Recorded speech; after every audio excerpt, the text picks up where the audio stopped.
हमें क्या करना चाहिए? सूर्योदय के पहले शुक्रवार के दिन उठिए।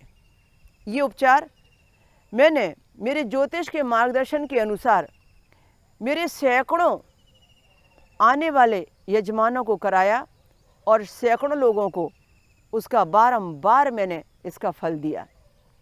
बहुत सरल और सहज उपाय, कीजिए, बिल्कुल कीजिए। और हमारे यहाँ यह पता नहीं क्यों एक बेवजह का अंधविश्वास है कि शुक्र का उपाय सिर्फ औरतें ही करें, लड़कियां ही करें। क्यों? पुरुषों को क्या सौंदर्य की और कला की, पुरुषों को क्या ऐश्वर्य की आवश्यकता नहीं है? पुरुषों को क्या शुक्र से संबंधित शक्तियों की आवश्यकता नहीं है? फिर बहन बेटी ही क्यों करे?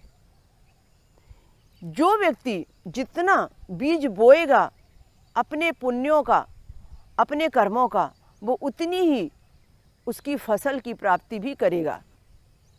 इसलिए जिसको आवश्यकता जिस क्षण जिस पल है, उसे उस क्षण उस पल ये उपचार खुद ही करने होंगे। दूसरे के करने से कुछ होने वाला नहीं है।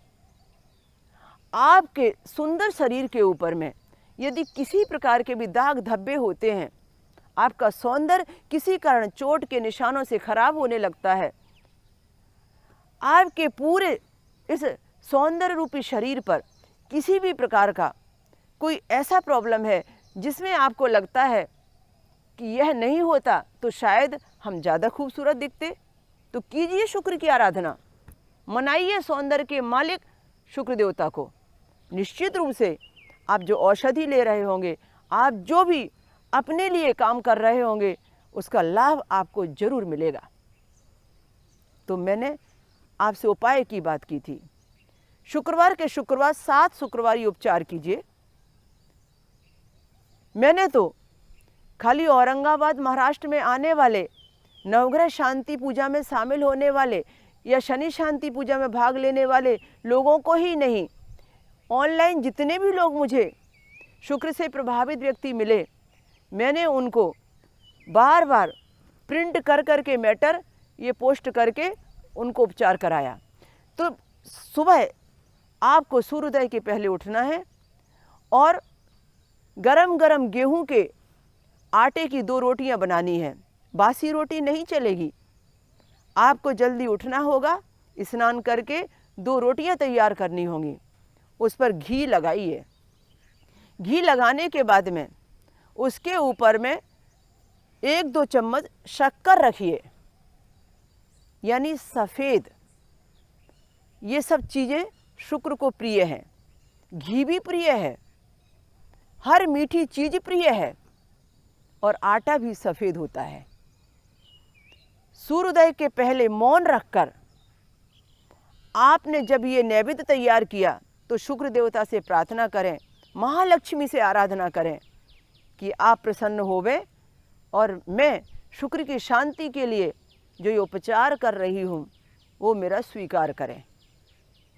पुरुषों को, भाइयों को यदि करने की आवश्यकता हो तो बहनें जल्दी उठकर उनका सहयोग करें और उन्हें ये उपचार करने के लिए कहें।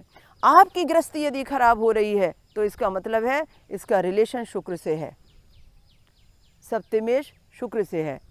हमारे यहाँ एक बहुत बड़ी कहावत है, वीनस कहते हैं शुक्र को, Venus along in the 7th house and not expected any planets disturbance family life.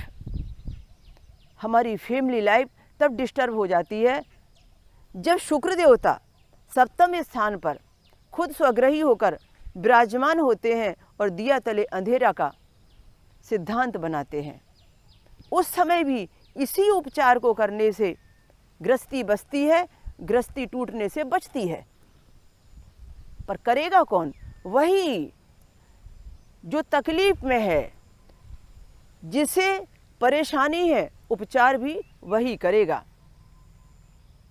तो आपको सूर्योदय के पहले उठना है, 2 गरम रोटियों के ऊपर घी लगाकर शक्कर रखना है, महालक्ष्मी से और शुक्र देवता से आराधना करनी है और उसके बाद में मौन व्रत धारण करके कहीं जाकर गाय को ये रोटियां खिलानी हैं।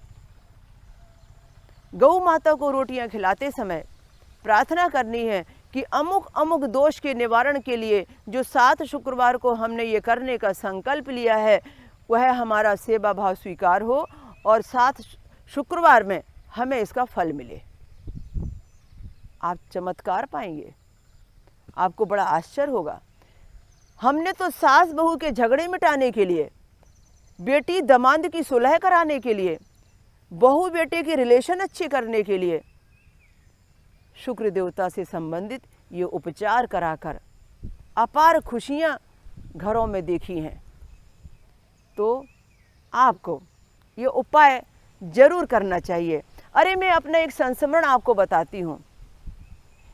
एक बहन आई, उन्होंने मुझसे कहा, कहीं हरियाणा में ये आयोजन चल रहे थे तो 7 दिन की शनि भागवत कथा थी, मुलाकात मेरी उनसे हुई। उन्होंने मुझसे कहा कि घर में बहुत झगड़े होते हैं, पिता के साथ में पुत्र के, बहू के साथ में बेटे के। मुझे घर की शांति के लिए कुछ उपाय बता दिए, घर की शांति के लिए उपाय बताइए। तो मैंने उनको ये उपचार दिया और ये कहा कि ऐसा ऐसा उपाय कीजिए और गाय को रोटी खिलाकर आइए। उन्होंने कहा कि बिल्कुल आपने जैसा कहा है हम वैसा ही करने वाले हैं। अब हुआ ये कि वो 2 शुक्रवार निकलने के बाद में मुझसे फ़ोन में बात करने लगी और कहने लगी, आपने कहा था कि घर की शांति के लिए ऐसा कीजिए और मैंने ऐसा ही किया। तो घर में आने के बाद में पता चला कि झगड़े ज़्यादा बढ़ गए। मैं रोटी खिलाकर आई तो खिलाकर आने के बाद में झगड़े ज़्यादा बढ़ गए। तो मैंने कहा, आपने गाय को खिलाई? बोले हाँ। सूर्योदय के पहले खिलाई? बोले हाँ। मैंने कहा पर कुछ तो गड़बड़ कहीं पर हुआ है। तो बोले बात ये थी, असल में मैंने खिलाई तो गाय समझ के थी, पर बाद में जब वह खड़ी होने लगी तो पता चला वो गाय नहीं, वो बैल था। गाय को खिलाने गई थी पर बैठे से मुझे पता ही नहीं चला, पर मैं खिला चुकी थी। उसके बाद पता चला कि वो तो गाय नहीं, वो बैल था। तो मैंने कहा इसीलिए झगड़े का निमंत्रण का कार्य तो आपने ही किया। और याद रखिए, यदि हम गाय की रोटी बैल को खिलाएंगे तो जैसा व्यवहार बैल का है वैसा व्यवहार भी तो हम पाएंगे। इसीलिए गाय को सहज सरल सौम और गौ माता कहा जाता है। तो गलती ये हम ना कर बैठें कहीं, इतना हमें ख्याल जरूर रखना चाहिए।